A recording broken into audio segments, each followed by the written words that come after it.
empezar este foro, donde vamos a charlar sobre todo lo que sucedió en el encuentro y hacer como una especie de resumen, pues quiero decir unas palabras. No me voy a demorar, tranquilos. Además, aquí no me deja estar mucho tiempo de pie. Bien, estamos llegando al cierre del octavo encuentro interuniversitario de complejidad, con la participación de seres humanos maravillosos como Marvin Gilbert, Carlos Maldonado, Jorge Villamil, Marco Alzate, Edgar González, César García, David Anzola, Nelson Gómez, Eugenio Andrade, Luis Fernando Niño, quienes, Luz Esperanza Borges, Isabel Amaya, César Suárez, quienes con su amplio conocimiento, desbordada experiencia, nos acompañaron elevando el nivel y sobrepasando las expectativas de este encuentro. Agradecemos también a Alfredo Bayuelo, a José Moreno, a Iván Rodríguez, quienes también contribuyeron a elevar las expectativas que teníamos sobre este encuentro. Para todos ellos, mil y mil gracias. Agradecemos también a las universidades Distrital, Rosario y Nacional y a todos los que de una u otra manera pusieron un granito de arena para que el resultado fuera este que hoy con orgullo registramos. Se me corta la voz al leer el siguiente párrafo. Perdón, es que estoy muy contenta y emocionada. Quiero agradecer muy, pero muy, muy especialmente a mis estudiantes. Perdón.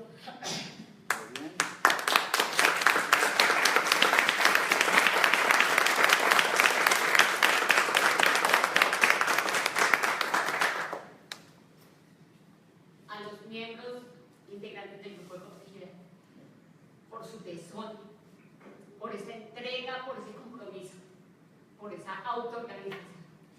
Divinos, como diría Maldonado, los quiero poner amigos. Divinos, divinos. Así se hace. Estoy orgullosa. Bien.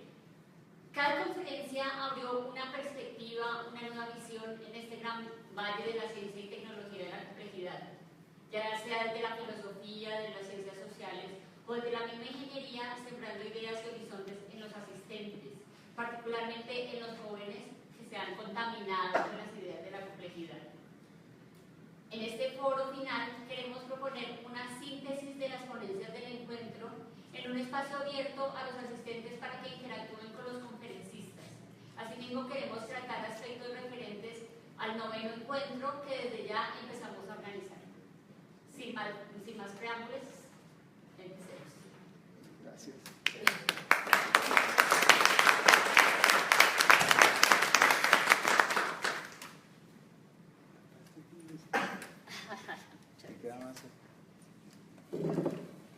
Bueno, obviamente este encuentro fue sobre autoorganización.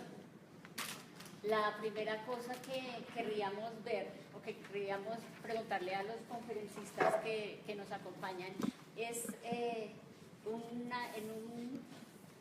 en unas pocas frases la autoorganización, qué relación tuvo con su conferencia. Obviamente estuvieron muy relacionadas con la autoorganización, pero como haciendo un resumen, ¿qué hubo de autoorganización en su conferencia? Empecemos con el profe Andrade. No, pero sí me la puso porque la autoorganización yo la puse como... En todo. En todo. Sí. En relación con la energía. Tienes que repetirla, qué pena. En relación con la energía y con la información, ¿no? Y no sé, pues es que ahí sí me la pone difícil porque toca... Pero digamos, filosóficamente yo sí pienso que la autoorganización, primero que todo es una idea vieja. Lo que pasa es que es una idea vieja como que no tenía en cuenta, ¿sí? Porque vino Newton y nos hizo ver que la materia era pasiva y que las fuerzas actuaban misteriosamente desde afuera, ¿no? Pero cuando uno se pone a ver la literatura de otros autores, incluso más antiguos, siempre estaba de los jonios, esa idea del hilemorfismo, ¿no? O sea, que la materia genera forma espontáneamente, ¿sí? El hilozoísmo, digo, de los jonios, que se transformó en el morfismo de Aristóteles, es eso, ¿no? La materia es dinámica, ¿sí? Es vida, es generar formas. Y entonces creo que ahorita estamos rescatando algo que era muy antiguo, pero que se vuelve muy vigente porque lo habíamos utilizado, ¿no? Y nos permite dar una imagen mucho más profunda de lo que es la materia, pero también al mismo tiempo una imagen más profunda de lo que es la vida, de lo que es la conciencia, y asistimos a una época en que se reevalúan muchas cosas, y yo creo que parte de esa reevaluación que se hace de las cosas es mostrar que energía, autoorganización, información, son como esa cara profunda de la materia que se nos había olvidado, ¿no? ¿Sí? Y eso es una gran renovación conceptual, estamos construyendo nuevas cosas hoy en día con estos conceptos. Claro que sí. Jorge. Marco. De manera específica, sí, yo coincido con lo que dice el profesor. Pero digamos que el término autoorganización, pues el auto y organización, ya el concepto de organización es todo un problema. Pero, no sé, hay cosas que uno diría ahí que podría forzar yo en este momento respecto a la charla sobre Turing. Y es, listo, Turing fue como hundido ahí en la historia debido a los acontecimientos que pasaron en una sociedad como Mojigata, pero la misma historia se encarga de rescatarlo, es decir, de rescatar, de poner sus ideas aquí, traerlas y demás. Pero un poco más allá de este asunto, me parece que sí, la autoorganización un poco en los términos que la planteaba el profe Edgar González, me llama mucho la atención. Y en esto hay algunos elementos que me parece que son interesantes en el seminario. El primero, digo que un poco en forma jocosa, entonces algunos gilberistas y otros maldonadistas, ¿cierto? Entonces hay unos conceptos alrededor de eso que me parece que son interesantes, que parecieran ser contradicciones. Sin embargo, estábamos hablando hace un rato con el profe Andrade, que casi siempre vemos la emergencia en un solo sentido. Vemos la emergencia de abajo hacia arriba, ¿ya? Y emerge, y entonces esta mañana nos decía el profesor Niño, hay dos tipos de emergencia, y entonces nos hablaba una de esas emergencias son los niveles. Sí, yo paso de nivel y entonces tengo otra emergencia, y esa podría ser una forma de autoorganización. Sin embargo, yo digo en términos de la sociedad, incluso de la misma ingeniería, me parece que, y en eso coincidimos, estoy simplemente repitiendo lo que hablábamos con el profesor ahora, también es de arriba hacia abajo, es decir, se encuentran, y parte de su conferencia trató de ese tema. Me parece que esos son algunos elementos atractivos. Y la otra cosa es que yo creo que en el transcurso del seminario, del encuentro, se notaron dos asuntos bien nodales. Una enorme libertad en el campo de la filosofía para las ideas, y desde la ingeniería ya no se puede uno dar la misma libertad porque se está trabajando con ingeniería. Ahí digamos que hay mayores restricciones. Pero de nuevo, coincidiendo con una cosa, yo creo que me parece que eso hay que rescatarlo suficientemente, es que las restricciones no las debemos entender en el sentido religioso, es lo que no se debe hacer, es lo que va hasta aquí, ¿no? Justamente la conferencia del profesor Andrade lo que estaba diciendo, oiga, la restricción me está diciendo de unas ciertas cosas, pero de ahí para allá hay otras cosas que también pueden ser creativas. Y entonces allí está el mundo de la creatividad. Me parece que justamente la autoorganización también tiene que ver con esa libertad de la naturaleza para que surja la creatividad, para que surja lo nuevo. Me parece que eso... Marco. Wow. Después de esos dos conceptos que hay que decir, es fascinante. Respecto a la presentación que yo traje, la autorización surge de una relación bien simple: percepción, acción local, efecto global propagado. Y propagado quiere decir comunicación, quiere decir lenguaje.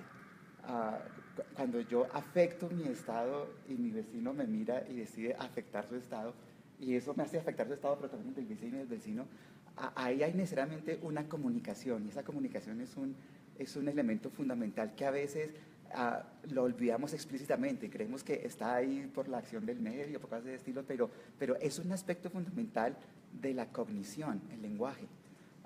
Las habilidades cognitivas de cualquier ente cognitivo incluyen memoria, atención, inteligencia, pero el lenguaje es uno de ellos. Y nosotros casi siempre lo damos como por dado y lo descuidamos. Pero el lenguaje, los protocolos de comunicación, la forma como yo miro a mi vecino para ser afectado y cómo me afecta eso, ahí se da comunicación, y en comunicación es donde se dan los procesamientos informáticos de los que estamos hablando, de información en los sistemas complejos, que fue un tema central. Y es por esa capacidad. Yo me informo de mis vecinos, yo altero mi estado y yo le comunico a mis vecinos, y eso se propaga, y esa propagación genera la autoorganización. Es un asunto de toma y dame, y crezcamos y crezcamos. Al final yo soy absolutamente inconsciente de lo que ocurrió en el extremo del sistema, pero el sistema me ha alimentado a mí, y lo que yo soy es un efecto de todo el sistema, y lo que el extremo es dependió también de mí, y eso es muy romántico, yo creo. César, nosotros vimos en el trabajo de los chicos en este momento, el tema del caos, y pareciera que el caos es todo lo contrario, o de hecho se ha planteado como todo lo contrario a la autoorganización. ¿Qué relación habría entre eso que los chicos nos mostraron hace un momento y la autoorganización? Sí, pues yo creo que en el ejemplo que se presentó y que se ha presentado el año pasado y lo que se puede evidenciar es que en el caos hay orden, porque eso es lo que ha permitido, o podemos decir, permite sincronizar, o sea, que dos sistemas que son caóticos los podamos unir y a que tengan el mismo comportamiento. Entonces, ahí hay un orden, porque si no sería imposible. Y que podemos hacer, digamos, otra cosa en que se evidencia ese orden es que podemos hacer muchas vueltas, y siempre y cuando las podamos recuperar, entonces podemos desencriptar. O sea, nosotros podemos inventarnos una cantidad de cosas para que la información quede totalmente refundida, pero eso está ordenada porque podemos revertir, son funciones que se pueden revertir, y podemos encontrar la imagen. Entonces, primero, quisiera como resaltar el orden que hay en el caos. Y segundo, quisiera también resaltar ese ejemplo, ese sistema de encriptación que encontramos dentro de la investigación, que es como nuestro cubo de Rubik. O sea, nosotros podemos coger y darle n vueltas y no hay ningún problema a cada una de las filas y a cada una de las columnas de ese cubo que armamos de píxeles. Pero como sabemos cuántas vueltas le damos, pues simplemente después decimos, regrese el mismo número de vueltas, y ahí tenemos otra vez nuestra imagen. Entonces, ese concepto tan sencillo, cuando lo vemos desde el punto de vista del cubo de Rubik, esto se les ocurrió a los muchachos que eso era igual al cubo de Rubik, porque antes nosotros estudiamos, como le dije yo ahí en algún momento, y nos reunimos 2 veces, hubo 2 sesiones, y yo realmente no entendía, hasta que uno de los muchachos dijo, no, profe, eso funciona como el cubo de Rubik. Cuando dijo esa palabra, yo ya entendí eso. Yo le puedo dar a cada fila, y a cada fila le puedo dar las vueltas que quiera, y a cada columna las vueltas que quiera, y ningún problema. Después simplemente digo, le di tantas vueltas y regreso, y ahí está la imagen. Entonces, sí, esos 2 elementos quería resaltarlos, y particularmente para esto de la autoorganización, el orden que hay en el caos, porque si no, no podíamos sincronizar. Súper interesante. ¿Alguien quiere hacer alguna pregunta o hacer alguna observación al respecto de las intervenciones de los profes?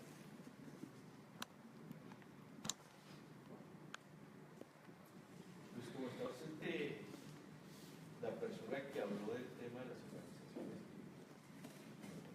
los grandes desafíos que tienen las ciencias de la complejidad, voy a hacer algunos comentarios. Pues sobre todo las organizaciones, que es el aspecto micro del Estado, de la economía, es un gran campo por explorar de las ciencias de la complejidad.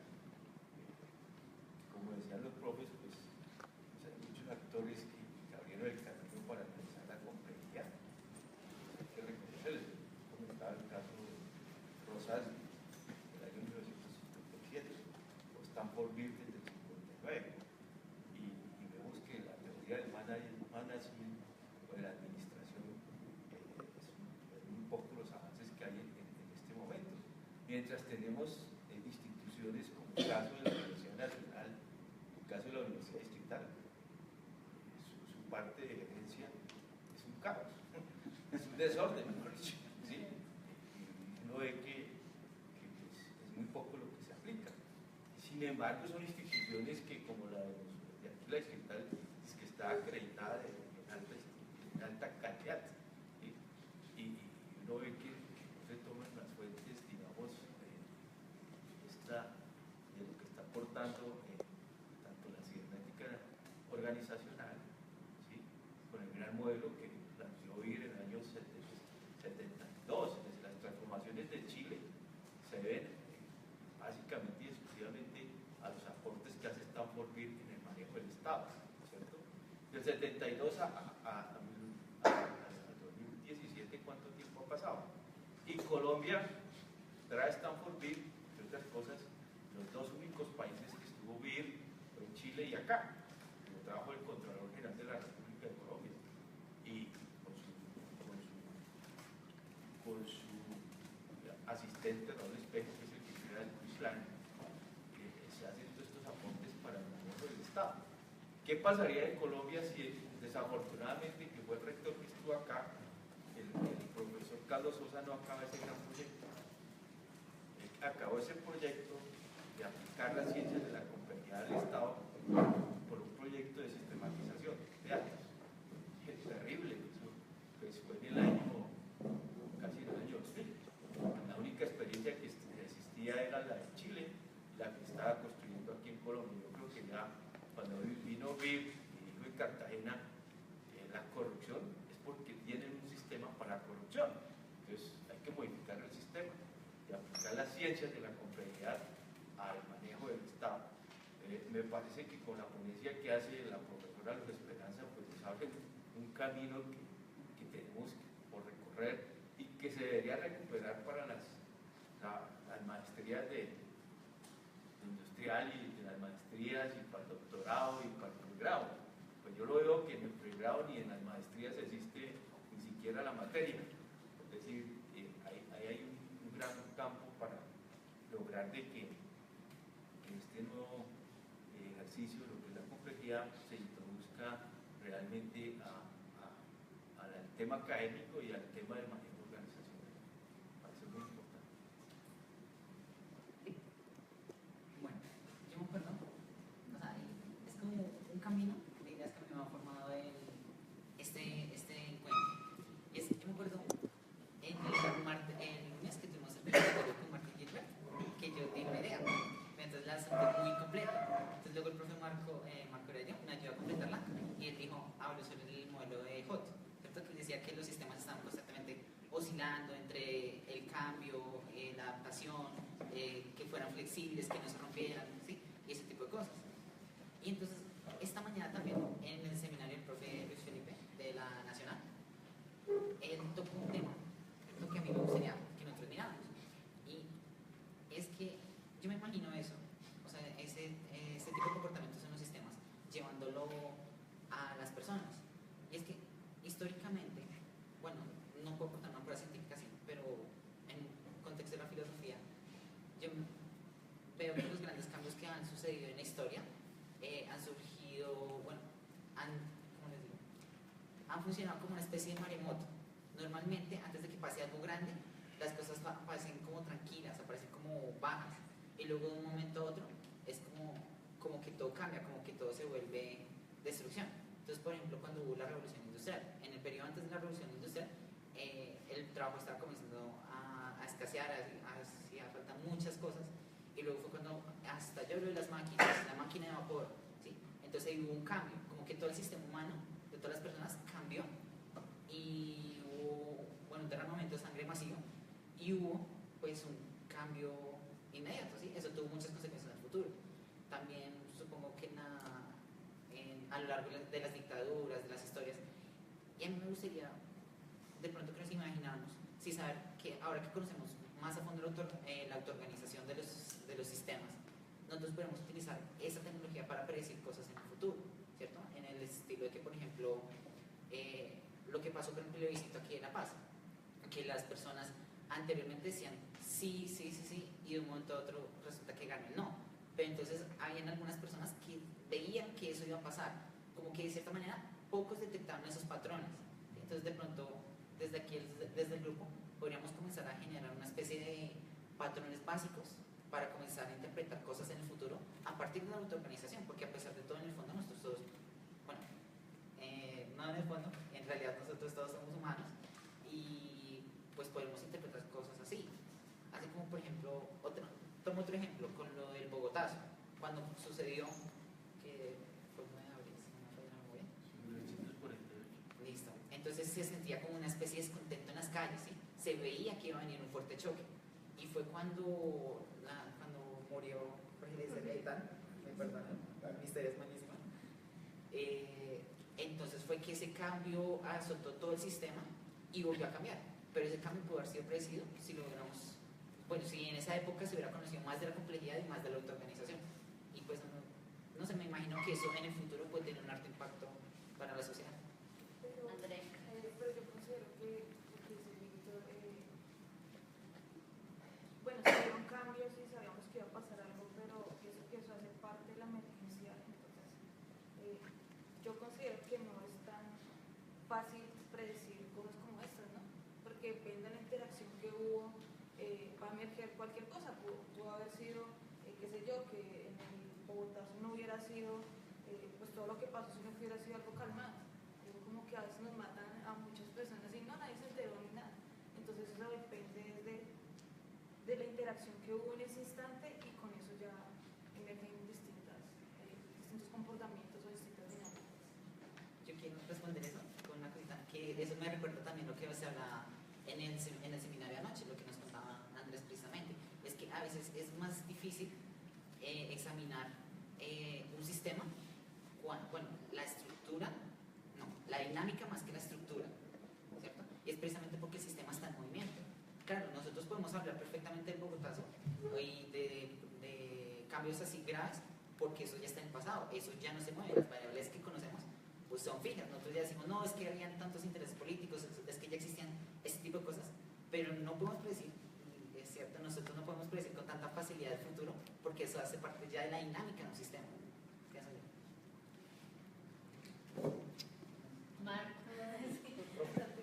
Cristian está pidiendo la palabra. Ay, qué pena, Marco. Cristian primero. O sea, quería también como añadir esa parte que decía Víctor, pues es que digamos que no podemos llegar a decir que podemos utilizar estos sistemas complejos para predecir realmente el cambio. O sea, nosotros generamos o bueno, detectamos esos patrones y podemos predecir de pronto ciertos comportamientos, pero como tal todo lo que va a pasar no se puede porque son muchas variables las que están interactuando con todos estos sistemas. Entonces no podemos llegar a decir, bueno, yo antes de que mataran a Jorge Eliezer Gaitán definía de que había un descontento en ciertas áreas de la política que iba a generar esos cambios, pero yo no podría llegar a decir que fueran tan extremistas de que lo iban a matar. ¿Sí? Es posible que sí, es posible que no, pero es que hay muchas más variables que pueden afectar todo eso. Yo creo que hasta el clima pudo haber afectado si lo mataban o no. Pueden detectar esos patrones y detectar ciertos comportamientos, no se puede en la totalidad definir lo que va a pasar. Y digamos, si se pudiera, de todas formas va a afectar lo que va a pasar. O sea, cada cosa que hacemos afecta realmente lo que va a suceder en el futuro. Entonces es difícil decir que realmente se puede predecir todo esto. Gracias, Cristian. No me acuerdo en cuál encuentro fue, hace como 3 o 4 años, que Carlos Maldonado hizo su presentación sobre la historia. Y hablaba de la complejidad de la historia y fue una de las presentaciones más reveladoras para mí que de todas las preguntas que él ha hecho. Yo les quiero hacer solo una preguntita. Imagínense, bueno, desde el 12 de septiembre del 2001, todos en los aeropuertos nos sometemos a que nos empeloten y lo hacemos con... lo aceptamos porque es que nos acordamos del 11 de septiembre. Imagínense que todas esas reglas de seguridad en el aeropuerto algún autoritario las hubiera establecido el 10 de septiembre. ¿Qué impresión tendríamos de él? ¿Lo querríamos? ¿No lo querríamos? ¿Cuánto hubiera cambiado las cosas con un detallito de eso? Pero no ocurrió el 10, ocurrió el 12. ¿Por qué? Bueno, pues porque un detallito adicional el 11, ¿cierto? es solamente por eso. La historia es una de las ciencias sociales que más está esperando la complejidad, tal vez aún más que la administración. La historia creemos entenderla porque la miramos hacia atrás. Entonces, hacia atrás todo es lógico. Ah, claro, por supuesto, es que como los romanos sabían eso, entonces, claro, los bizantinos, por supuesto, es obvio. Pero para mañana ya nada es obvio, cualquier cosa puede ser. Y la historia es la fuente más hermosa de estudios de sistemas complejos y no lo hemos visto desde ahí. Sería muy interesante cogerle la caña a Carlos Eduardo y ver la historia desde toda su complejidad, desde todo su caos, Ese es el elemento más fundamental de la historia. Gracias. Hay una cosa que quiero como decir, digamos, yo he estado desde hace algún tiempo participando como en algunas conferencias regulares que realiza el profesor Maldonado, y quiero como retomar un elemento importante que él dice frente al asunto de la predicción, y pues como sabemos a él le interesa mucho el asunto de la aplicación de la complejidad para entender como los sistemas sociales y ver qué se puede hacer al respecto. Y pues uno, frente a las cosas de la historia y demás, en muchos momentos en las conferencias que le he oído, es muy claro en decir que hay que tener en cuenta que el pasado es cualitativamente diferente del futuro. O sea, el pasado ya se fue, el futuro viene. Entonces, digamos que a veces, y que un poco lo decía el profesor Hilbert en su conferencia, o sea, nosotros, que parte de la limitación del análisis de vida grande y demás era que tomaba un pasado y que más adelante podía venir cualquier cosa, podía pasar lo mismo que ya había pasado o podía pasar cualquier cosa, porque justamente la complejidad nos da esa imprevisibilidad, ¿sí? Justamente que es tan interesante. Esta mañana la doctora Esperanza lo decía, es un rompecabezas donde usted se le mueven las piezas, se le mueven las fichas, ¿sí? Va a coger la pieza que encontró que era perfecta y ya no le cabe, ¿sí? Cosas de esas. Y creo que eso es interesante, aunque obviamente entender muchos fenómenos y todo en retrospectiva obviamente nos ayuda mucho a entender los fenómenos sociales y demás. En el marco de este seminario no he podido estar en todos los espacios desafortunadamente, pero en el marco de las cosas que he podido ver y correlacionándolo con otros, para mí es muy interesante la idea de tratar de hacer una aplicación directa en sistemas sociales, en mi caso específico, servicios de salud Ciudad de Bogotá, porque trabajo en una entidad, en la Secretaría de Salud, que según el Ministerio tiene que ayudar a reorganizar los servicios de salud en toda la ciudad. Y uno dice, bueno, eso dice el Ministerio, ¿sí? Eso dice el Ministerio y pone un poco de cosas que son bastante rígidas, ¿sí? Y solo hasta ayer, de pronto con la conferencia del doctor Andrade, dije, como que entendí un poco con una frase clave que dijo, que era cuando, o sea, como ese concepto de decir, no, es que para poder mantener las cosas de tu organización hay que poner restricciones. Sí, seguramente las del Ministerio no son, ¿sí? Estoy segura que esas no son, ¿sí? Me tendré que acoger a muchas de ellas, pero sí quisiera profundizar en ese tema, quisiera poderlo trabajar, me gustaría poder participar en más espacios, poder interactuar con más de todos ustedes, como buscando esa alianza, porque yo digo, pues si logramos, el Ministerio espera que en los próximos 2 años haya un revolcón total en cómo se prestan los servicios de salud, ¿sí? Como lo está pensando, pues por ahí no, lo está pensando desde las lógicas supremamente clásicas, rígidas, normando hasta la última partida de una uña, no sé, pero creo que tenemos una pequeña ventana de oportunidad de pronto introducir pequeños elementos a través de hospitales de la República, a través de lo que se hace desde los entes territoriales, ¿sí? O sea, hay pequeñas ventanitas.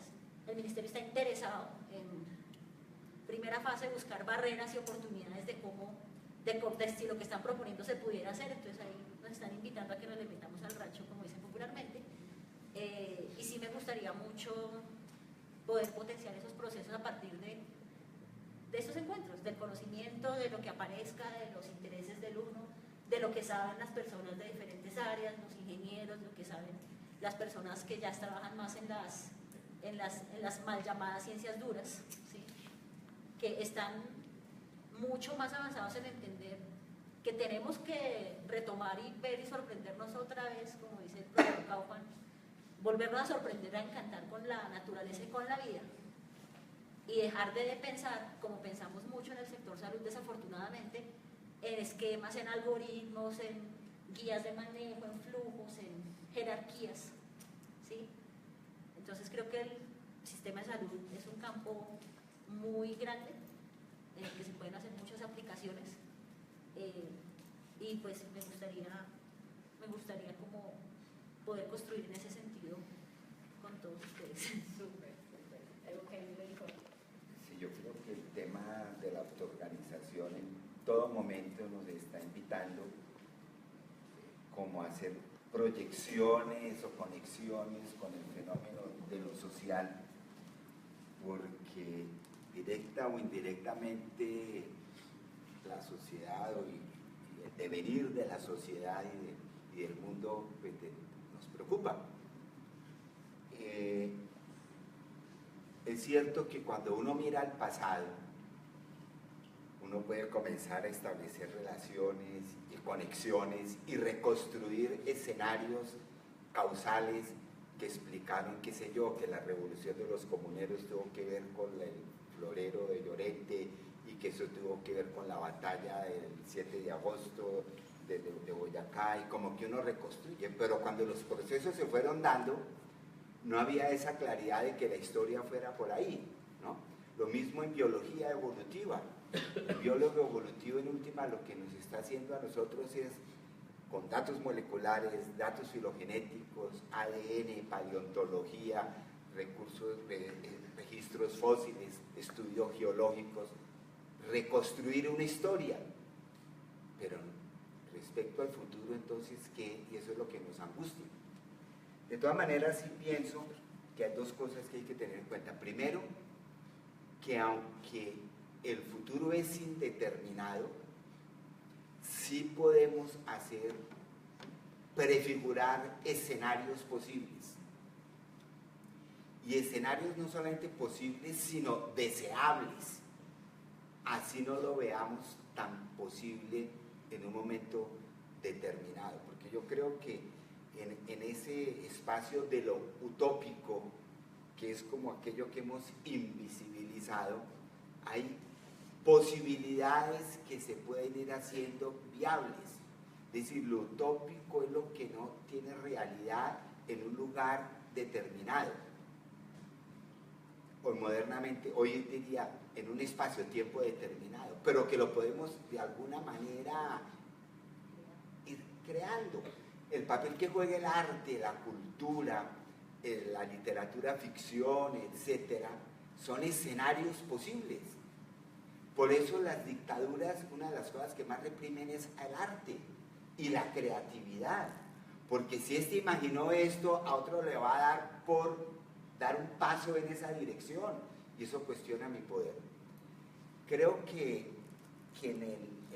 es importante en la autoorganización subrayar el auto. ¿El auto qué significa?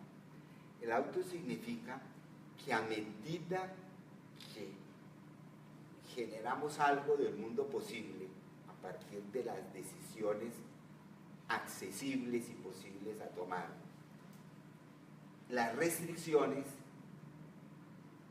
son autoimpuestas. Es decir, la autoorganización, por ejemplo, en realidad yo sí creo que lo que prefigura es un tipo de democracia mucho más radical y verdadera que la democracia representativa que supuestamente tenemos. Que democracia no es, porque en última son dos figurines, dos eslogans que nos dicen elijan, y después usted no puede hacer nada, ni exigirles, ni nada. Porque las decisiones se autoimponen. El modelo del Estado clásico es justamente el modelo en que las restricciones se asumen por una élite y se imponen al resto de la sociedad. Y usted no camina con esto, entonces usted está out, o se le reprime, o se le impone algún tipo de sanción o dificultad para su vida. En cambio, el modelo autoorganizativo es que las comunidades, las localidades, los grupos de base pueden ir autoimponiéndose restricciones en la interacción con otros que algún día van a reflejar y retroalimentarse con las decisiones de los centros de poder, pero en últimas, en algún momento los van a hacer innecesarios. porque la necesidad de centralizar las decisiones, eso no es autoorganización, eso es justamente lo contrario, ¿sí? Y yo creo que por eso es que los espacios para la autoorganización en el mundo académico siempre son como tan cuestionados, ¿sí? Se duda de ellos, se les mira con sospecha, ¿sí? Se hacen apuestas a favor de ellos en algunos institutos, pero es esperando que eventualmente haya algún tipo de tecnología interesante en cuestiones físicas, químicas, biológicas, que puedan salir de ahí, pero no se les da el espacio que realmente merecen, porque hay la sospecha de que si ellos por ejemplo no me están garantizando que en el futuro yo pueda hacer tal cosa, me están señalando los problemas para hacerla, entonces yo cómo les voy a dar toda la plata a ellos, ¿sí? Y en lo social están fomentando la creatividad, y cuando eso eventualmente nos puede llegar a hacer tambalear la estabilidad de un régimen determinado. Entonces yo creo que las ciencias de la complejidad de la autoorganización siempre tendrán un estatus un poquito complicado, ¿no? Por lo menos en la coyuntura histórica en que estamos viviendo. Pero justamente por eso hay que hacerle la puerta, ¿no? Hay que abrirles el camino, hay que tratar de empujar un poquito en ese lado, porque yo sí creo que la gran tragedia del mundo académico ha sido la especialización académica, ¿sí? Tanta especialización, tanto que el bioquímico con el biólogo ni con el químico se entienden porque cada cual, ¿no? Como que no hay esos lenguajes intermedios, ¿no? Aquí se está construyendo un lenguaje, como tú decías, ¿no, Marco Aurelio? Que pasa unas fronteras donde antes había unos muros insalvables, ¿no?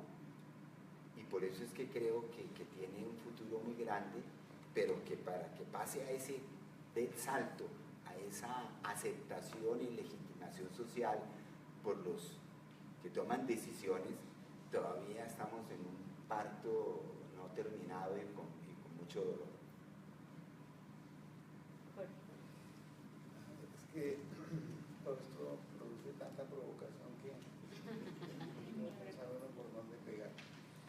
Hay una cosa, la complejidad, y en términos de entre comillas, la complejidad no puede ser cooptada. La teoría general de sistemas fue cooptado por el régimen, etcétera, y fue perfectamente, y todo se va adaptando. Yo siempre he insistido que en los cursos de ingeniería uno de los primeros debería ser sobre el lenguaje. Primero nos comunicamos por señas, por gestos, pero cuando aparece el lenguaje ya tenemos unas formas de abstracción impresionantes. Y el pasado ya pasó, el presente y el futuro. Tuve que tener cierto cuidado. Yo me recuerdo a la niña pequeñita cogió la esperma y claro, cogió la llama y se quemó. Y 3 añitos después pásamela y ella no se arrimaba. No se arrimaba a la vela que estaba prendida. Ahí hay algo de historia. Ahí está la historia. Y ahí está uniendo el pasado con el presente y seguramente con el futuro. Pero entonces estamos entrando en lo siguiente. En un seminario, en un encuentro, yo me acuerdo que una profesora, trabajadora social, levantó la mano enfurecida cuando se habló de la adaptabilidad. Porque se dijo, oiga, en ciencias sociales, ¿cómo así? Entonces nos vamos a adaptar a la dictadura. Y nos vamos a adaptar, etcétera. Oiga, pilas, porque eso no es simplemente, esa no es la adaptación. ¿Sí me entiende? Ese es otro concepto. Entonces nosotros, el régimen es como es, y entonces nos adaptamos a eso. Ahí estaríamos mochando completamente la creatividad, es decir, estaríamos haciendo unas restricciones impresionantes. Yo voy a señalar una cosa concretita. Nosotros llevamos, y discúlpeme que sea así de egoísta en esto, nosotros en el año, yo me vinculo a la Universidad Distrital y no es porque ahí comienza la historia, simplemente es la historia de la que yo viví. Y lo primero que yo llegué ahí a la Universidad Distrital en el 94 es que íbamos a modificar el estatuto de la universidad. Porque era muy restrictivo, porque no sé qué, todos los discursos. Y entonces dijimos, hagamos una constituyente universitaria. Naturalmente el ministerio, la presidencia, esos representantes que hay ahí, porque nos inventamos una cosa bien curiosa en este país, es que la dirección de la universidad son tres triadas. La triada de la comunidad, la triada de la comunidad académica, la triada del gobierno y la triada de la sociedad civil. Y la inmensa mayoría de la gente no sabe eso y está por ley. Ahí está la ley 30 que dice eso. Entonces son 3 del gobierno, ¿cierto? 3 de la comunidad del interior de la universidad, que es un estudiante, un profesor y regularmente el académico, y otros que es un rector, un egresado y un ¿cómo se llama? De los gremios. Y ahí están las 3 triadas. Pues las 3 triadas son 6 y una sola triada.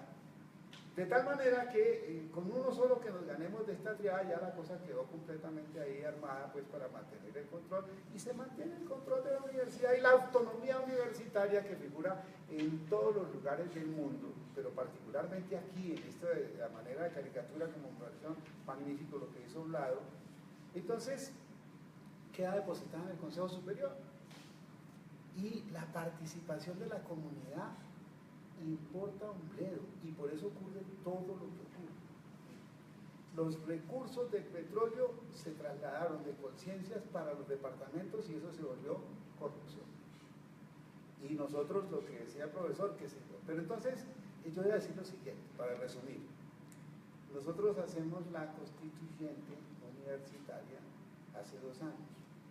Después de haber hecho la asamblea consultiva que hizo una propuesta, todo el problema es porque creamos 2 cosas. Una cosa que se llama la asamblea universitaria y los claustros universitarios, y otra cosa que se llama el consejo de participación. Y esa es la pelea. La nacional ahorita está en paro porque le están clavando un reglamento estudiantil. Y en este momento nosotros aprobamos hace 2 años supuestamente la constituyente universitaria. Llevamos 2 años discutiendo con el Consejo Superior porque no quieren que haya asamblea universitaria. ¿Y qué es lo que hace la asamblea universitaria? 2 cosas: que no se modifique el estatuto sin la participación de la comunidad y que el plan general de desarrollo de la universidad pase por la asamblea universitaria. Eso toca el poder. Y al tocar el poder se opone por todos los medios, porque es el problema del poder. ¿Y cómo se puede? Entonces ahí es donde viene el otro asunto que yo quisiera señalar, y me parece que tocando esto puedo hacer una propuesta. Pero antes quería señalar una cosa. ¿Cuántos floreros se han roto en el mundo? Pero hubo uno que produjo una revolución, el de Llorente. ¿Sí me entienden? El problema no es el florero, es obvio, era una tensión que había. La sociedad aguanta, etc. Pero uno puede pensar que transformar las sociedades, porque transformamos esta familia, transformamos la otra, y entonces todas las familias se transforman, y entonces hubo la transformación social. Yo veo Thomas Kuhn en eso, es muy claro. La transformación se va a dar porque la sociedad produce un levantamiento, que seguramente sí hubo una propagación de ese orden, pero es un levantamiento de orden general que produce un cambio. Y entonces en ese sentido nosotros tenemos unas cosas concretas. Yo creo que el esfuerzo que se está haciendo del grupo de complejidad tiene que salir del cascarón. Yo creo que si seguimos aquí, pues seguimos en una cosa pequeña. ¿Cómo vamos a salir? Siempre he dicho, mire, el laboratorio más importante que tiene la universidad distrital es el distrito, porque es la universidad del distrito. Pero somos universidad del distrito para financiarnos, pero no para lo otro. Y aquí están las entidades más grandes, ¿sí? Y los contratos más grandes no los tienen las universidades. Pero si hiciéramos las cuentas de las universidades, entonces hay 3 universidades que tienen los contratos grandes del distrito: la Nacional, los Andes y la Javeriana. Nosotros estamos ahí por debajito. Yo diría que nosotros vamos a tener que pensar muy en serio en que el encuentro de complejidad comience a hacer eso que tú planteas. Es decir, que comencemos a llegar más allá, que podamos llegar justamente, claro, con una idea nueva, porque es que hay un problema. Esa cosa de complejidad, o sea, es muy coherente en el discurso, pero cuando uno se enfrenta al problema concreto, ahí hay dificultades.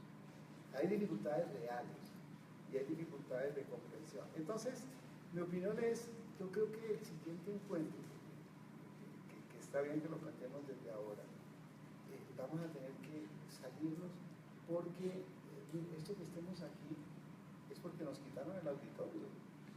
Uno parece, de verdad, uno parece que la universidad, pues que las autoridades de la universidad actuaran contra uno. Para un encuentro hace 2 años nos habían ofrecido 7 millones de pesos y nos dieron un cheque de 70.000. 70.000 pesos. O sea, es una cosa como absurda, ¿sí? Y todo el esfuerzo que hacen estos muchachos, pero además tenemos otra experiencia y yo la quiero señalar. Es que sí, hay grupos de muchachos que aparecen, florecen, se gradúan y se nos desvanecen. Se van. ¿Y dónde terminan? Absorbidos contra lo que peleamos, terminan absorbidos ahí. Hay unos 3 o 4 que están haciendo doctorado, etcétera. Bueno, ahí, sí, entonces uno diría Nelson, Erika, no sé yo. Pero, digamos, nosotros tenemos que darle un poco más de fuerza. Quiero terminar con esto y me disculpo que me haya hecho tan extenso. En el asunto del lenguaje, yo creo que nosotros tenemos que rescatar el lenguaje. ¿Sí? Democracia, todo el mundo es demócrata. ¿Sí? Pablo Escobar, José Tulio, y podemos seguir ahí. Muchísimos excelentes demócratas. ¿Sí? El doctor Londoño decía el sábado pasado, nosotros no somos centro democrático, somos de derecha. ¿Sí? Y la derecha es democrática, ¿por qué no? ¿Sí? Y la izquierda, o sea, todo el mundo es democrático y se cometen las peores cosas a nombre de la democracia. Pero yo sí creo que en la medida que nosotros logremos que haya democracia en la universidad, democracia real, vamos a lograr que muchas cosas progresen. Entre esas, la gestión de los recursos. Porque es que los recursos son muy importantes para el que le roba un peso en la educación, es un man que debería terminar en la hoguera. Nunca he sido partidario de eso, pero creo que de ahora en adelante lo seré. Brian y Andrés. Bueno, retomando un poco el tema de la predicción que se había dado en el propio Jorge Villanueva. A través de este encuentro he llegado a una conclusión, es que nosotros, la mayor cantidad de los problemas, por no decirlos todos, los problemas que hemos tenido actualmente, ha sido precisamente por ese enfoque erróneo que hemos tenido durante toda nuestra historia. En el conversatorio con el doctor Martin Gilbert, le hice una pregunta y era que si nosotros somos una sociedad compleja, más compleja que una colonia de hormigas, más compleja que un panal de abejas, ¿por qué estamos tan empeñados, o pues en otras palabras, por qué estamos tan empeñados en encajar en un sistema jerárquico que, como bien nos lo contaba la profe Luz Esperanza Borges esta mañana, es como encajar un rompecabezas que va a cambiar tanto el juego como tal, tanto la mesa como la ficha, como el que lo va a poner. Todo está cambiando, entonces ¿por qué a través de la historia nosotros estamos empeñados en encajar en ese cubito que es una jerarquía?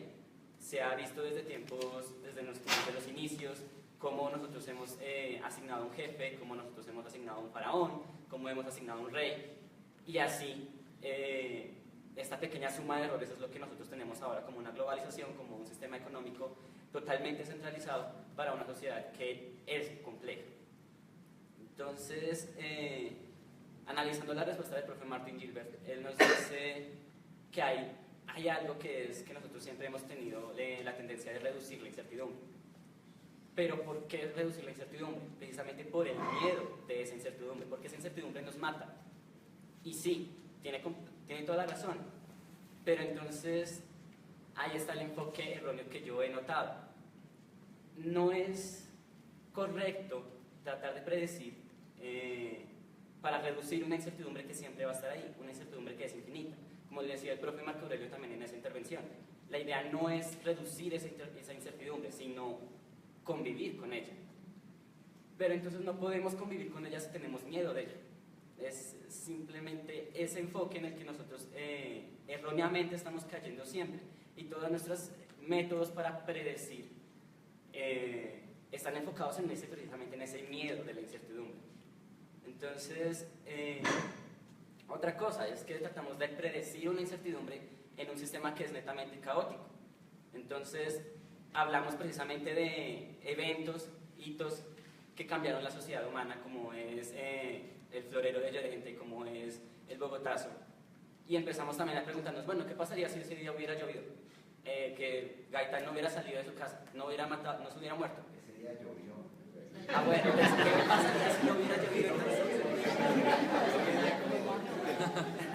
entonces, ¿qué pasaría si hubiera, no sé, habido un sol y se hubiera ido por un parque?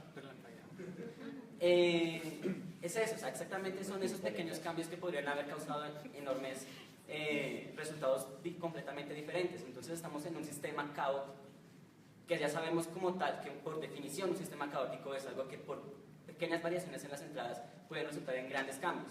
¿Cómo podemos predecir eso? ¿Cómo podemos tomar una incertidumbre tan grande de ese modo? Entonces creo que actualmente ese enfoque tiene que cambiar si queremos avanzar como sociedad. Tenemos miedo de la muerte, sí, pero hay muchas culturas anteriores a la nuestra que precisamente no tomaban esa muerte como un miedo. Al contrario, lo celebraban. Comunidades precolombinas lo hacían. O como los Entonces, o como los costeños. Sí, recientemente, de hecho, un caso particular se celebró esa muerte. Entonces, hay que tomar también como ejemplo estas colonias de hormigas o estas sociedades de insectos que, a mi opinión, no tienen ese pequeño problema de tenerle miedo a la muerte individual. Toda especie tiene un sentido de supervivencia. El problema es precisamente ese enfoque diferente en el que ellos lo tienen. Una colonia de hormigas no se va a preocupar mucho por la individualidad, por la muerte de una hormiga, sino por la muerte de la colonia entera. Entonces, se han visto también, o sea, casos en los que hay colonias de hormigas que crean balsas, ellas mismas, ellas solitas, agarrándose una de la otra. ¿Qué pasaría si una sola de esas hormigas dijera, no, yo tengo miedo y no me voy a meter, no me voy a agarrar de usted porque quiero vivir yo? ¿Qué es lo que pasa con nuestra sociedad como tal? Nosotros somos muy individualistas, lo que decía la propia Luz Esperanza, egoísmo y oportunismo. Entonces, es precisamente ese enfoque erróneo en el que estamos nosotros cometiendo, en el que recaemos siempre, que no es tenerle miedo a la muerte individual, sino a la muerte como tal de nosotros como especie, es algo que hemos perdido. Entonces, tal vez esto es un poco polémico, precisamente por la forma en cómo pensarlo, cómo no, o sea, cómo no me voy a preocupar por mi vida si yo soy yo. Pero si te pones a pensar en una sociedad en la que yo no me preocupo por mí, sino que me preocupo por alguien más, entonces muy posiblemente alguien más se va a preocupar por mí. Entonces, eso es lo que perdura, lo que hace perdurar a una especie como tal. Y eso es como el gran miedo que hay ahora, redundante, ¿no? Ese miedo de que de pronto la sociedad desaparezca, una bomba atómica o peor aún, porque ya hay peores, venga y destruya toda la humanidad, pero es precisamente por ese miedo individual, no por ese miedo de especie, falta ese miedo de especie. Entonces, pues, digamos que como reflexión, me queda precisamente ese cambio de enfoque que hay que hacer, no solamente a manera personal, sino también a manera de investigación. Y eso es lo más importante, precisamente, porque la investigación es lo que va a quedar de uno. Entonces, es como plantear esas nuevas investigaciones de aquí en adelante sin ese enfoque de miedo a la incertidumbre, sino precisamente ese enfoque de, bueno, ¿cómo voy a tomar esta incertidumbre para mí? ¿Cómo me va a ayudar? Bueno, yo quiero rescatar varias cosas que hablamos en las conferencias. Primero, una separación entre lo que es la ciencia de los datos y las ciencias de la complejidad. Algo que dijo pues, de manera muy rápida al final el profe Maldonado. Y es, las ciencias de los datos son eminentemente predictivas y pues basados en estos datos históricos. La historia todavía nos falta mucha información. Tenemos primero mucha historia perdida en las constantes quemas de bibliotecas. Y hasta antes de la imprenta simplemente pues era la tradición oral la que estuvo pasando. Dentro de la geología está la paleontología, dentro de la biología la filogenia, y todos en búsqueda pues de estos orígenes y de obtener cada vez más información, a ver si podemos darle como más potencia a ese carácter predictivo. La historia nos dice que las civilizaciones han tenido un comportamiento, parece de carácter senoidal, ¿no? Llegan como a su cúspide y comienzan a generar una decadencia. Principalmente yo creo que destaca el Imperio Romano, y pues el componente principal era la gran extensión, ¿no? Cuando se les salía de las manos a un control de carácter monolítico el manejo del sistema como tal que era el Estado. Entonces, primero, con nuestra cantidad de datos que tenemos almacenados en este momento, pues seguimos esto, se potencia este carácter predictivo, pero también tenemos una vulnerabilidad, que es qué hacemos si tenemos esa pérdida de datos. Una vulnerabilidad a la cual pues muchos pensadores y personas dentro de la ingeniería pues le han pegado, ¿no? También Bill Gates, muchas personas han hablado, bueno, ¿qué sucede si perdemos nuestra información? ¿Por dónde arrancamos? Pues sería otra vez escribir rápido lo que nos acordamos y lo que pues alcance a pasar ahí por tradición oral. Entonces, ¿a qué se debe todo esto? Y me remonto al proceso de esa tradición oral y al nacimiento del lenguaje.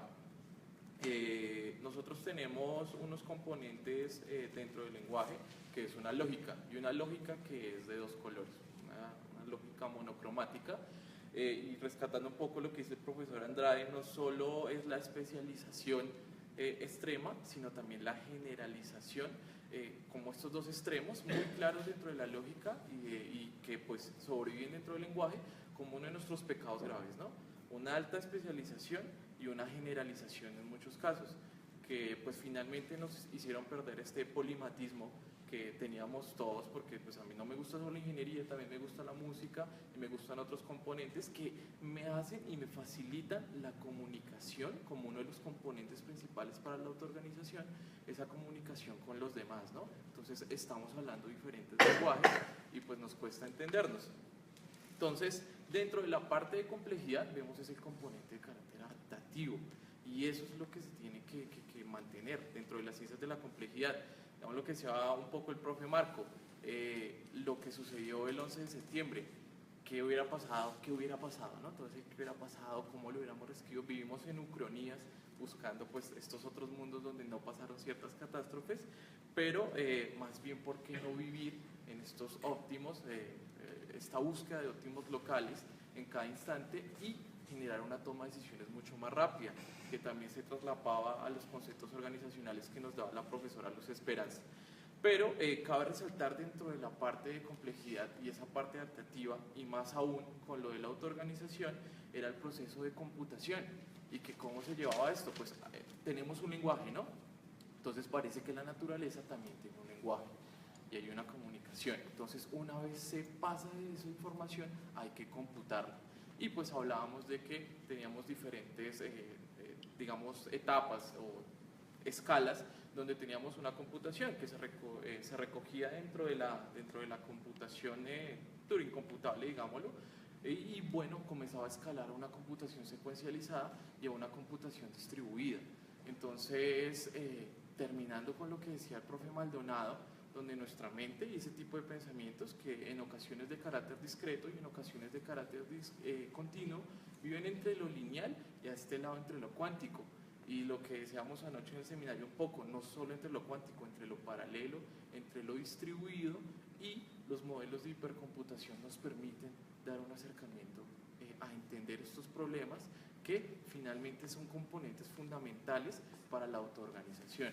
Yo creo que un poco acá hablando internamente del grupo de complejidad con lo que decía el profe, mientras mantenemos una cohesión, es decir, nuestro sistema a veces es de carácter disipativo, que es esta dinámica, esta autoorganización del no equilibrio, donde somos huracanes, ¿no? Como las revoluciones, que en ocasiones pues son huracanes monumentales y pues generan grandes catástrofes, o en ocasiones parece que se está formando y se disipó al ratico.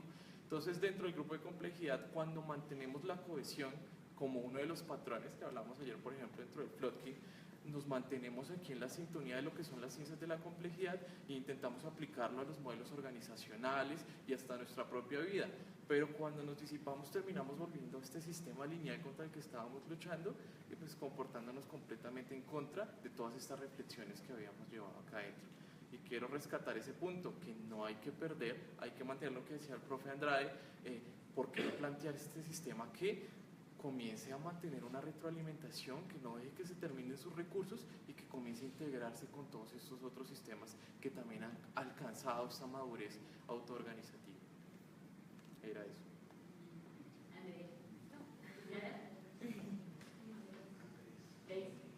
Bueno, pues igual con respecto, digamos, a lo que hablaban de de la estructura social que se mantiene, hay que tener en cuenta varias cosas. Pues nuestro compañero mencionaba el miedo como un factor importante y estoy de acuerdo.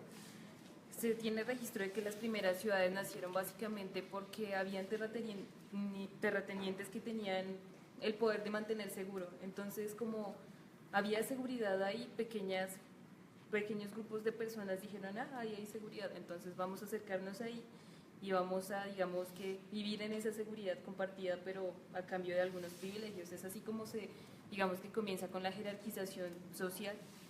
Y el problema digamos, en ese sentido, el problema de la aceptación de la complejidad en la sociedad es porque básicamente nos habla de una realidad.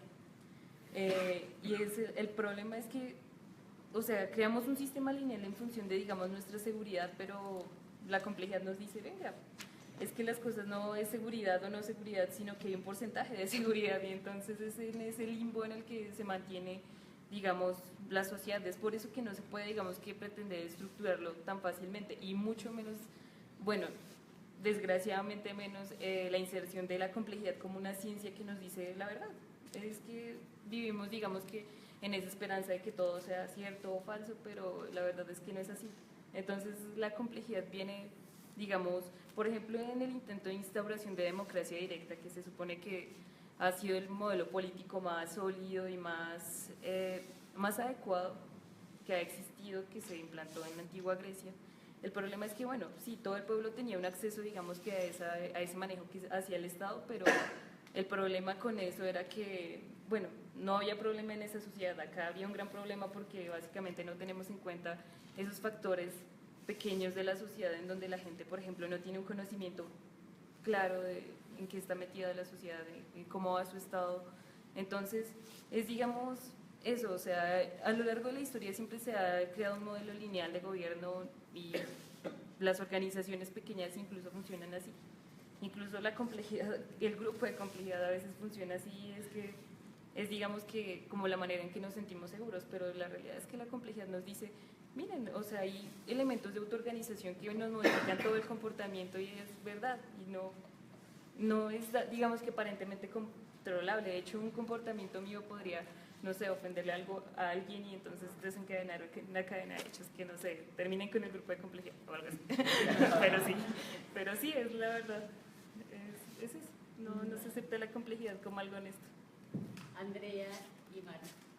Volviendo a lo que decía mi compañero de que pues tenemos un nivel jerárquico, yo pienso que esto es por la necesidad del hombre sentirse superior o tener poder sobre otras personas.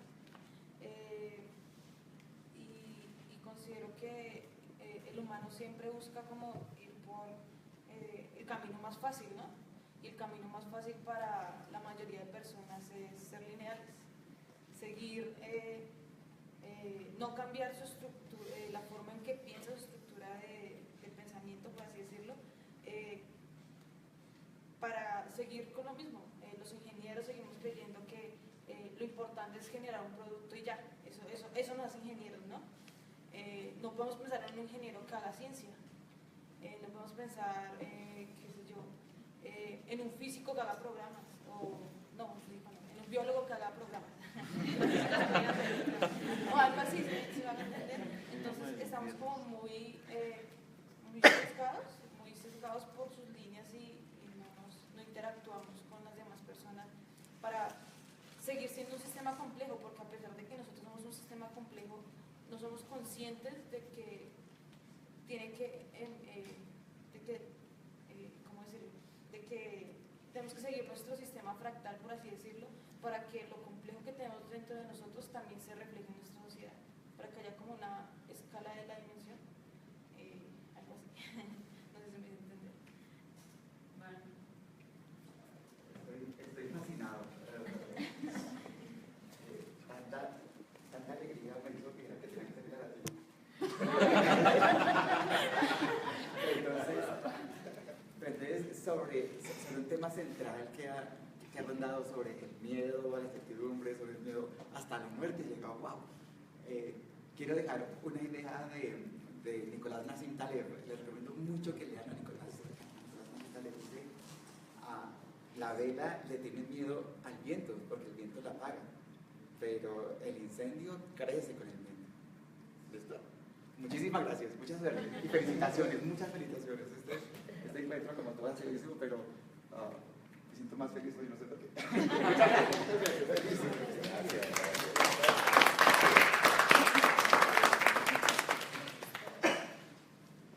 ¿Alguien más? Andrés y Freddy y Miguel. Hay varias cosas, digamos, como lo plantearía Orwell en 1984, de lo que es el límite del control sobre la sociedad. Entonces, hay una palabra de Robert Kiyosaki, un burgués bastante ofensivo, pero creo que pertinente, que es la carrera de la rata. Entonces, vivimos en la carrera de la rata, ¿no? Entonces, nos enseñan a que pues, nos educamos, hay que sacar la mejor nota posible dentro de un sistema pues, que es bastante retrógrado, antipedagógico y antididáctico, y continuar haciendo este tipo de escalas para ubicarnos en una empresa que tiene esta misma estructura, con componentes que intentan buscar la generalización, como son las acreditaciones y pues, los intercambios, buscando que finalmente somos productos para mantener la maquinaria y nos podemos ubicar de aquí en cualquier parte. Orwell señalaba esto principalmente en las dictaduras de un carácter de izquierda, ¿no? La stalinista o la maoísta, y hoy en día pues completamente reflejada en Corea del Norte. Entonces acá vemos uno de los extremos, ¿no? Como un control que finalmente comienza a restringir de una manera negativa la aparición de una emergencia que tenga un componente, digamos, cambiante y positivo de adaptación dentro de los componentes de la sociedad. Y por otra parte está lo que plantea Huxley, que es lo que vivimos normalmente los occidentales, que es esta gran cantidad de información que se termina, lo importante, volviéndose completamente irrelevante, ¿no? Se pierde en el mar de irrelevancia, como lo describe él. Pero considero que este sistema sobre el que estamos aún tiene atisbos y permite que pues, cosas como estas se desarrollen, ¿no? A pesar de que pues, no hubo un apoyo importante de la universidad, como no tener auditorio, ni refrigerio, ni pues, las condiciones, digamos, más favorables, o por lo menos mínimamente favorables, para que se pudiera dar esto, aún existe y hay personas que les interesa. Entonces, precisamente estos procesos son los que comienzan a realizar esta propagación de información que comienza a convertirse, yo lo consideraría, en un atractor extraño, ¿no? Digamos, desde la parte de cibernética me corregirá el profesor Ares. Entonces, creo que somos eso, somos un atractor extraño, tenemos un atractivo peculiar que si seguimos fomentando y seguimos en la persistencia que rescataba el profe Edgar, de finalmente estos procesos, lo más importante es la persistencia para que eventualmente se vayan viendo los resultados. Y creo que el grupo que tenemos hoy ha sido espectacular. A mí me parece que la evolución que ha tenido el grupo ha sido fascinante. Las intervenciones de todos mis compañeros me parece de un carácter muy espectacular. Entonces creo que sí lo estamos logrando poco a poco, pero necesitamos, como decía Daisy, más complejidad dentro del grupo de complejidad.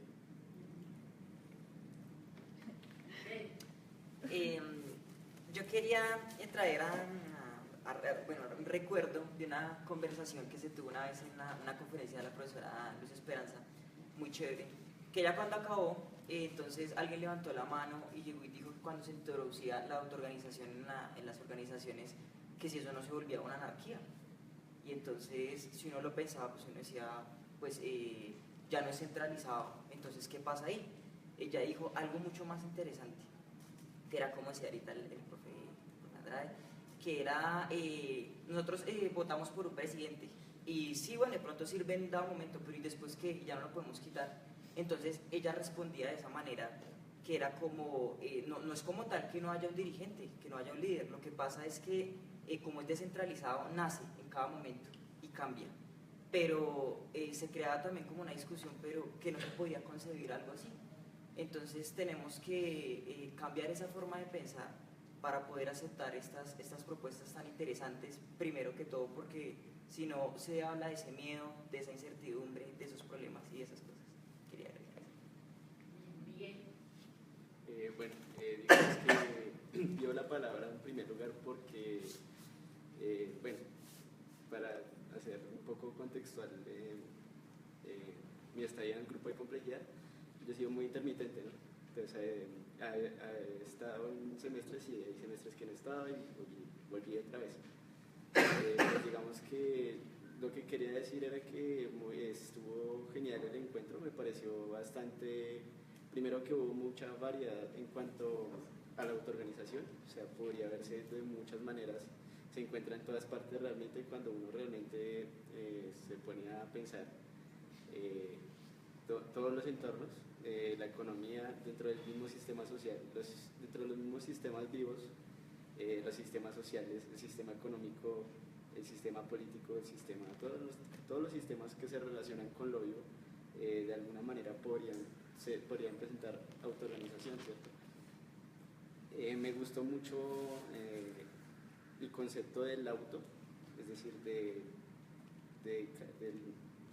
como del yo, me pareció también filosófico y me gustaría saber, digamos, no saber, sino comprender mejor cómo podría yo determinar la voluntad como un sistema. Es decir, cada persona tiene una voluntad y en base a eso intentaré, como digamos, no decir palabras las mismas palabras que se dijeron.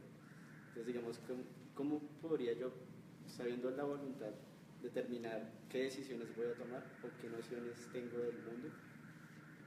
Eso, bueno, en una parte eso y en otra parte las nociones como tal son determinantes en la historia. Es decir, si yo puedo predecir, de acuerdo a los patrones de organización, algunos, o sea, digamos, hacer estimaciones del futuro, yo no puedo determinar, digamos, en una persona qué voy a hacer el día de hoy si me pasa algo. Es decir, yo puedo determinar algunas cosas, pero hay otras que yo podría decir que son imposibles de determinar. Por ejemplo, también, por otra parte, la música, por ejemplo, que era lo que estaba mirando, yo no puedo hacer clasificaciones, es decir, yo no puedo intuir, ¿verdad? Hacer supuestos. Por ejemplo, si yo escucho esta música, entonces yo pertenezco a tal grupo, pienso de esta manera, entonces yo voy a actuar así el día de hoy o el día de mañana. Yo no puedo decir que porque pertenezco a un partido político o una religión determinada voy a actuar de una manera o de otra, porque es un sistema más influenciado por las condiciones iniciales de cada individuo, es decir, la historia en primer lugar, y en el caso de nosotros los sistemas humanos, los sistemas sociales, nuestra conducta, bueno, nuestras relaciones, por ejemplo, familiares, en primer lugar, porque pues todos venimos de una familia, eso sí, nada que hacer. Entonces tenemos una madre o tuvimos una madre y tuvimos influencias de ella sobre todo, o de personas que nos criaron, y así como tal nosotros modificamos la sociedad y la sociedad nos modifica a nosotros desde que existimos y desde que existe. Bueno, ahora yo quería terminar con algo, porque bueno, estoy como Marco Aurelio porque ya me tengo que ir también. Quería terminar diciendo que pues muchas gracias. Bueno, otra cosa, otro detallito. Que bueno, nosotros cuando nacemos, o sea, estoy enfocado más a nivel micro, a nivel persona. Nosotros cuando nacemos ya nacemos con un sistema implantado también por eso, ¿verdad? Implantado por la familia, implantado por las personas que nos rodean, los primeros amigos que tenemos, etc. También, como dijo Andrés, estamos ya metidos en el sistema incluso desde antes de que nacemos. Ya estamos en la carrera de la rata. Yo, por ejemplo, diría que la mayoría, prácticamente todos, estamos metidos en eso. el sistema económico también fue parte de una noción, o sea, la noción como tal podría verse como emergencia, porque digamos que antes no se usaba el dinero, sino pues era el oro, ¿verdad? Y después se crearon los cheques que se terminaron convirtiendo en los billetes, que no son más que papel, que se usa, pues, que intercambiamos, que es el tipo de cambio. Y eso, que fue un sistema que fue implantado por gente que empezó a gobernar, que primero tuvo la noción de que podría hacerlo y después tomó la decisión de hacerlo. Y fueron decisiones que yo no podría predecir, por más de que tenga un sistema que diga este patrón, podría predecir el patrón, más no podría decir cuándo pasa o a quién se le va a ocurrir primero la idea, ¿cierto? Entonces, con esto, el sistema está diseñado, sí, para tener un orden, pero nunca sabremos cómo se va a organizar, incluso de aquí a futuro. Si, por ejemplo, en los próximos días se estalla la tercera guerra o algo así, no sé, que bombardeen a un país, será producto de una decisión tomada desde un sitio remoto, más no será porque de un día para otro, no sé, a alguien se le ocurrió, tuvo la idea de hacer algo que inevitablemente hizo que otro pensara. ¿Es posible influir en la mente de otras personas? ¿O es realmente, bueno, sí es posible influir, pero es realmente un factor decisorio a la hora de decir, se puede predecir la historia? Es algo que muchas veces me pregunté. No sé si quieren decir algo al respecto. Y bueno, ahora sí, muchas gracias.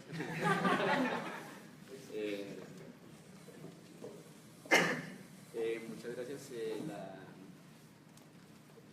La profesora Daisy, estoy agradecido con la profesora por dedicarme el tiempo que a veces que nos encontremos a veces para adelantar en alguno de los temas. Muy genial los auditorios. Esta vez pues me gustó más porque se extendió a las otras universidades y pues y como dijo la profesora, el grupo como tal se autoorganiza. La idea sería expandir el grupo lo más que se pueda. Estoy sorprendido porque normalmente es la voluntad lo que es el grupo, es mayormente voluntad, porque a pesar de que no hay apoyo principal de donde debería de haber apoyo, que es de la universidad, estamos aquí. Hormigas. Exacto, somos hormigas pasando. Tenemos allí una intervención. Gracias, Miguel. Y por acá, Jorge.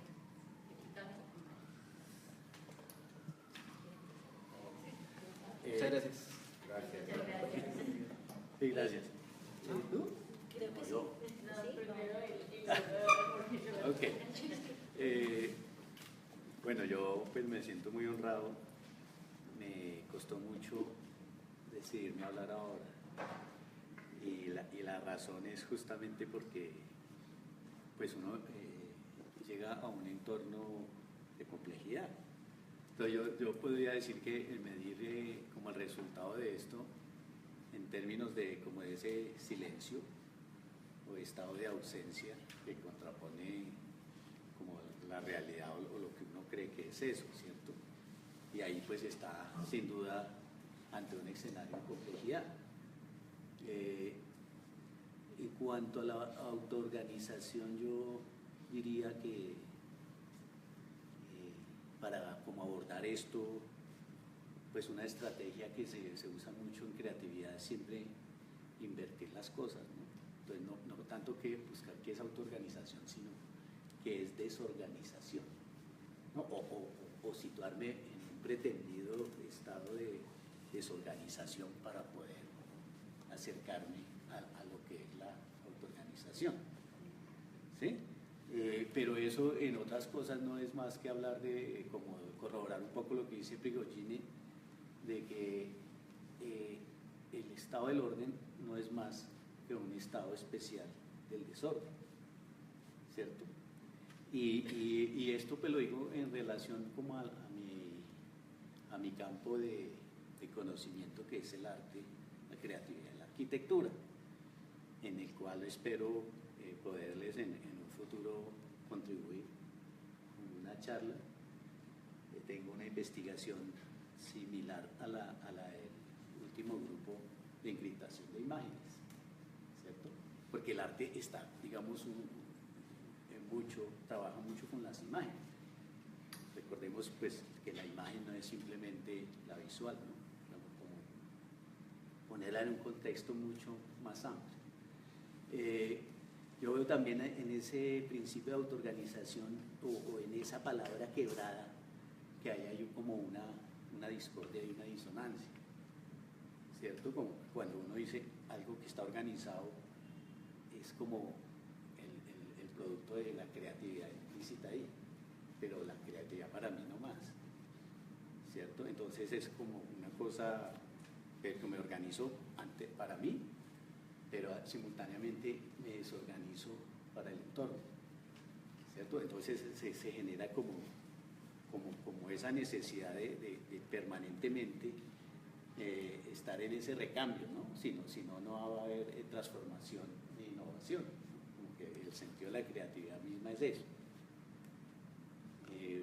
Yo lo vería básicamente un poco así. Pienso que el auto es algo que es como implícito, como la emergencia, como la autoemergencia, ¿no? Pero en términos de relación del concepto ecológico amplio, es un poquito como castrante, ¿no? Entonces yo encuentro ese término un poquito contradictorio, pero al tiempo acertado, porque la complejidad es contradicción, ¿no? Es simultaneidad de cosas opuestas.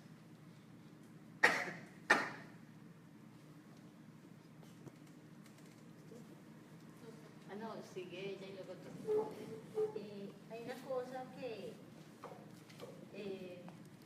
pienso o he percibido como en muchos momentos, y es que si bien es cierto que los humanos, por ejemplo, tenemos una restricción importante para desarrollar estos procesos de autoorganización por la cultura, por los miedos, por este tipo de cosas, de todas maneras para nosotros es natural un poco tratar de generar esos procesos, ir desarrollando y buscando caminos para resolver los diferentes problemas que se nos van presentando y situaciones. Y en medio de las miles de restricciones que nos impone el mundo, el sistema, las normas, las empresas y este tipo de cosas, aún así uno puede ver variedad importante en elementos concretos, ¿sí? Como yo les decía, pues desde donde yo trabajo, ¿sí? Un ente de salud que tiene la función de interactuar con EPS, con IPS y demás. Por ejemplo, hace unos años pude hacer un recorrido como por las diferentes EPS y pude lograr que me contaran abiertamente cómo se organizan para desarrollar una tarea concreta, que eran unas cosas alrededor del programa de atención a personas con enfermedades crónicas, ¿sí? Hipertensión, diabetes, o sea, como, cuénteme usted qué hace con, hicimos unas preguntas y unas cosas. Y en ese momento de 21 EPS que existían en ese momento, pudimos identificar con el grupo con el que estamos trabajando 6 maneras diferentes de responder a las mismas normas estrictas que implicaban una periodicidad de tomar unos exámenes y de hacer unas cosas. O sea, 6 maneras completamente diferentes, ¿sí? ¿Cuál era el problema ahí? Que como son empresas que compiten entre ellas, pues obviamente es difícil el asunto de la cooperación, de decir, yo trabajo con esta EPS que es aliada mía, pero con estas otras EPS no, porque son mi competencia más, o sea, todos somos competencia, pero tengo mis grupitos de amigos, ¿sí? Y mis influencias. O por ejemplo uno lo veía en momentos en cosas de hospitales, las remisiones entre un hospital y el otro, y uno lo ve en el sistema de salud. Si uno tiene conocidos en algún sitio, uno llama a alguien y alguien le ubica la cámara de hospitalización o el servicio, la agilidad del servicio, una cantidad de cosas que uno dice no son del todo malas, en el sentido de que pueden fluir y funcionar, resolver muchos problemas a veces. Digamos, naturalmente tendemos a hacer esas cosas y no necesariamente es una anarquía, es como natural, simplemente lo hacemos y lo resolvemos de alguna manera u otra, ¿sí? Donde yo trabajo por contrato y somos contratistas que llevamos mucho tiempo, y a veces los procesos uno como contratista hasta cierto punto puede desarrollar una gran cantidad de cosas y hay un momento en que la institucionalidad le dice no, ¿sí? Hay una restricción importante en un punto, pero hasta cierto punto pueden desarrollarse muchas cosas en pequeños momentos.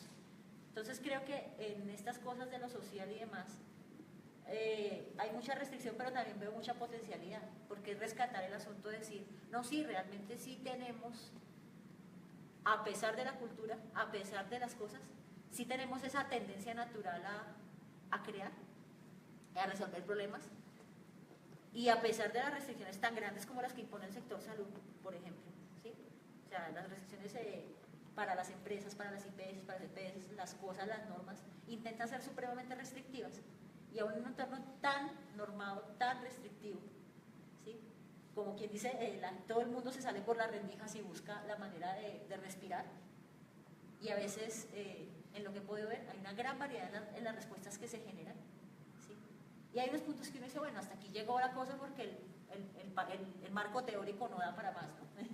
¿Sí? Sigue siendo un entorno muy clásico, sigue siendo un entorno con un pensamiento muy moderno, sigue siendo ese tipo de cosas que, bueno, se sigue pensando mucho en la predictibilidad, se sigue confiando mucho en los sistemas de calidad y ese tipo de cosas, y en la acreditación y esas cosas, pero aún así salen muchas cosas interesantes. Entonces creo que hay que, o sea, se puede explorar si se sabe cómo agarrar un poco, creo que sí se puede trabajar de manera muy importante con eso. Sí, yo tenía mucho miedo del encuentro porque llegamos al encuentro cojeando. Entonces, bueno, ya hablando en serio, sí.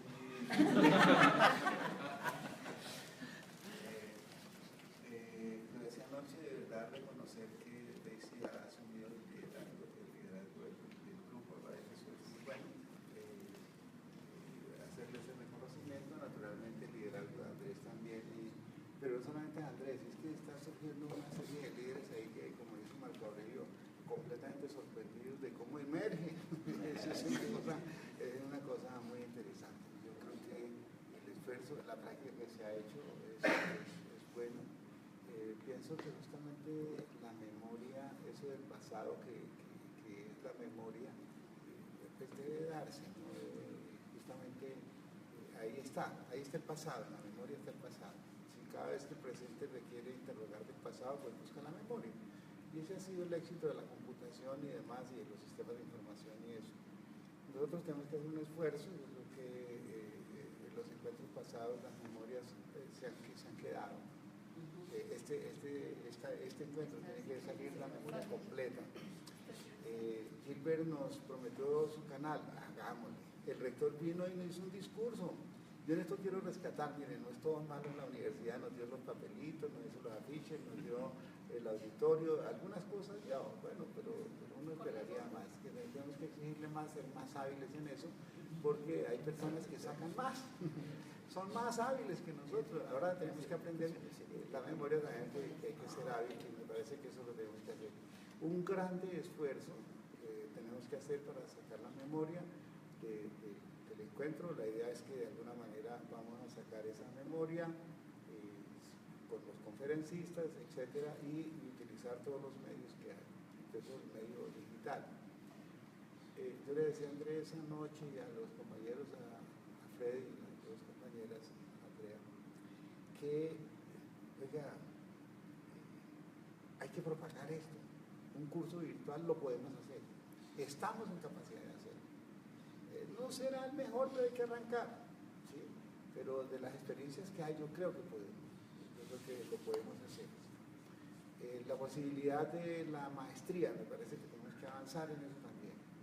Porque, mire, el profesor Niño muestra cómo han avanzado ellos. Y tienen un progreso, tienen que mostrar. Parece que nosotros también tenemos que trabajar en esa dirección. Y justamente es la manera de que esas personas que están brillando ahora no las perdamos y las vinculemos a la investigación. Nelson, yo confieso, yo hice todo lo posible. Hablé con el rector, con el decano, para que nombraran a Nelson Gómez ahí en la universidad, y ni siquiera lo nombraron de cátedra. Pues el Rosario se los llevó y le dio plata. Sí, y entonces, ¿qué pasa con estos muchachos nuevos? También deben quedar en la la universidad, porque es la manera que se le da continuidad. Y quiero algunas ideas respecto al otro encuentro. Mire, sociedad y complejidad, ya trabajamos ese tema, política y complejidad, pero política, no politiquería, ¿no? El problema es tan pronto, porque yo creo que la estructura social también debe ser parte de la preocupación del grupo. Yo diría, bueno, puede ser que no escojamos el nombre, porque podemos ahorita ponernos a discutir, pero dar algunas ideas, pero sí quisiera insistir en algo.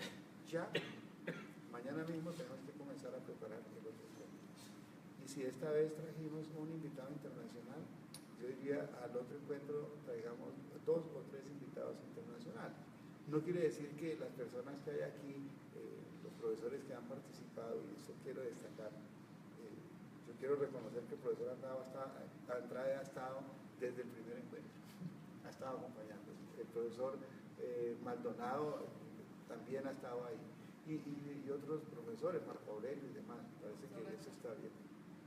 Entonces, yo creo que podemos hacer con tiempo, desde ya, por ejemplo, la Universidad Nacional, volvemos a rescatar aquello que hacíamos en los diferentes sitios. Y con un año de anticipación, yo creo que la Universidad Nacional alcanza a comprometerse a hacer el evento un día ya y traer un invitado internacional.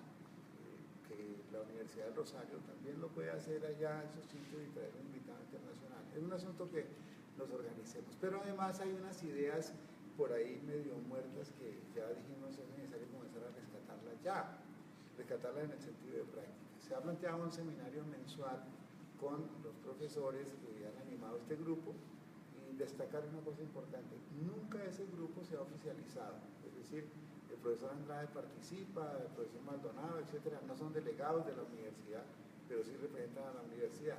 Casi estamos seguros que si lo oficializamos se rompe la cosa. Ha sido por voluntad. Entonces, ese seminario mensual, yo creo que el grupo tiene que comenzar a organizarlo. Y es donde vamos a hacer unos conversatorios libres, de votar corriente, pero buena corriente, pero que están investigando cada uno de los profesores. Ha sido un problema nuestro. Maldonado tiene la voluntad, el profesor Andrade también, toda la gente quiere. Y la idea es que esos sean seminarios donde hay unas, un poco como el que está haciendo el grupo, pero de asistencia abierta. Es decir, las personas hacen la ponencia allí y vamos trabajando, pero la verdad es que lo que no se publica no se ve ni se siente.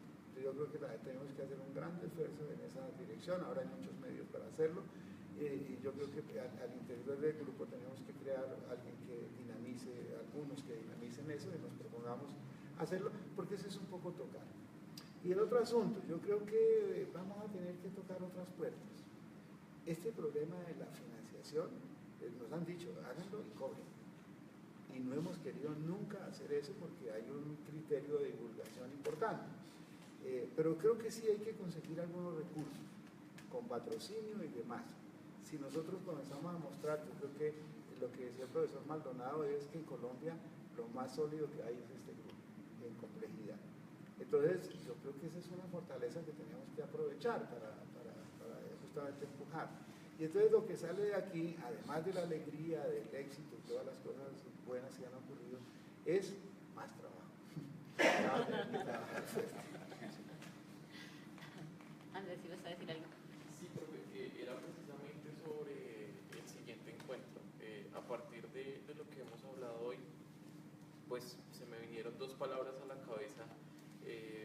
Una orientada a lo que fue el profesor Andrade de la especialización y otra hacia el cambio del modelo, el cambio del concepto para la introducción de la complejidad. Entonces me viene el nombre de disrupción y transdisciplinariedad. La parte disruptiva, que es la parte de cambiar el modelo, y la parte transdisciplinaria, como la define Edgar Morán, como ir más allá de nuestras disciplinas, aún de manera transversal.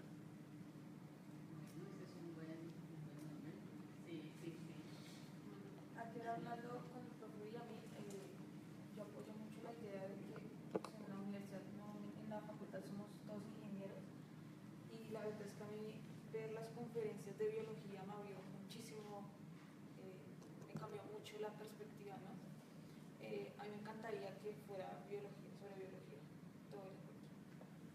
Biología y complejidad, algo así.